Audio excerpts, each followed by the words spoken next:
Educational philosophy या philosophical and sociological perspective of education का ये 4th वीडियो है। तो फिर हम स्टार्ट करते हैं।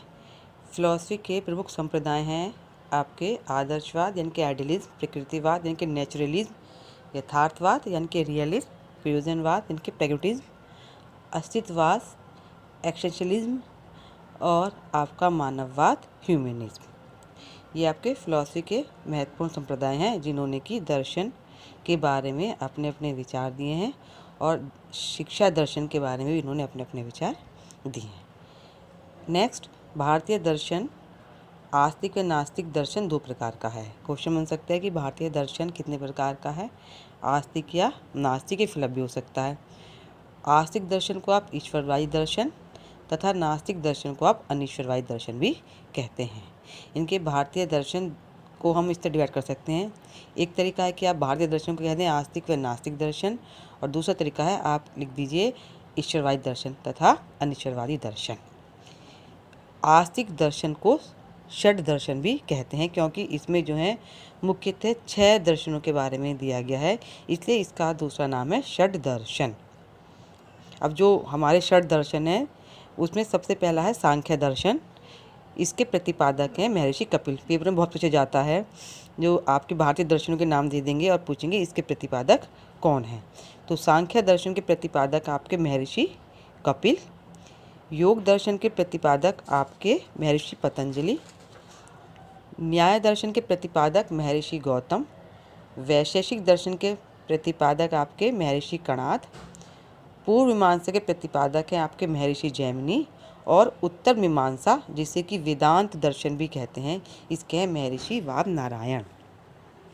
आपको ये जो 6 षड दर्शन है इनके प्रतिपादकों के नाम याद होने चाहिए, क्योंकि पेपर में एक क्वेश्चन आ जाता है कि इस दर्शन के प्रतिपादक कौन है या ये दर्शन किसने दिया है, या ट्रू फॉल्स में आ सकता है कि न्याय दर्शन के प्रतिपादक महर्षि गौतम है, सत्य या असत्य, इस तरह करके आ सकता है। अब आता है आपका नेक्स्ट है, ये जो मैं 3 दर्शन होंगे ये हैं आपके नास्तिक दर्शन।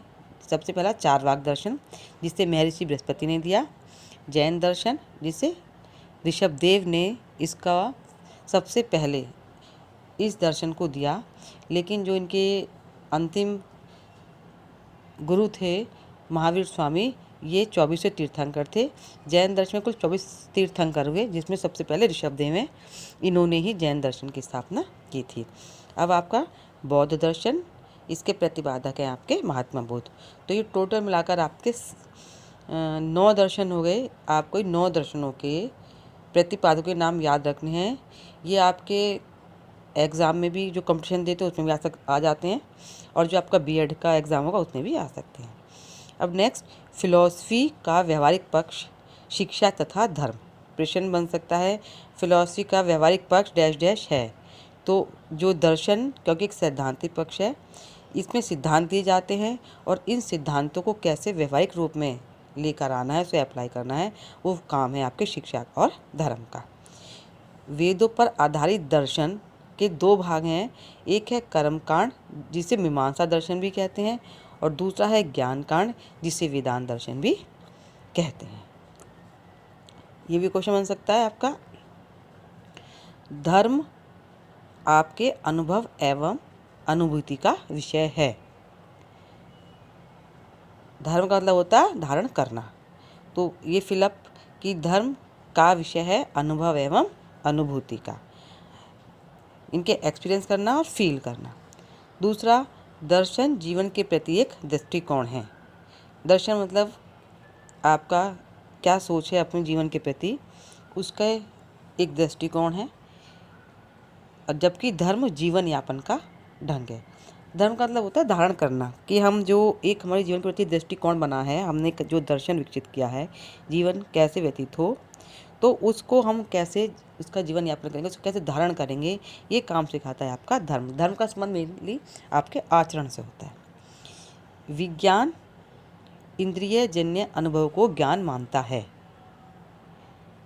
जो आपको सेंसरी ऑर्गन से एक्सपीरियंस होते हैं, जो आपको नॉलेज मिलती है, वो नॉलेज को विज्ञान कहता है कि आपके इंद्रिय जन्य अनुभव के द्वारा प्राप्त हुई है। और धर्म कहता है इंद्रियों से परे की जो अनुभूति होती है वही आपका ज्ञान है। तो धर्म का मतलब इंद्रियों से परे की अनुभूति, और विज्ञान का मतलब इंद्रिय जन्य अनुभवों का द्वारा जो भी हम चीज़ें के बारे में समझते हैं, जानते हैं, वो क्या कहलाता है? आपका ज्ञान।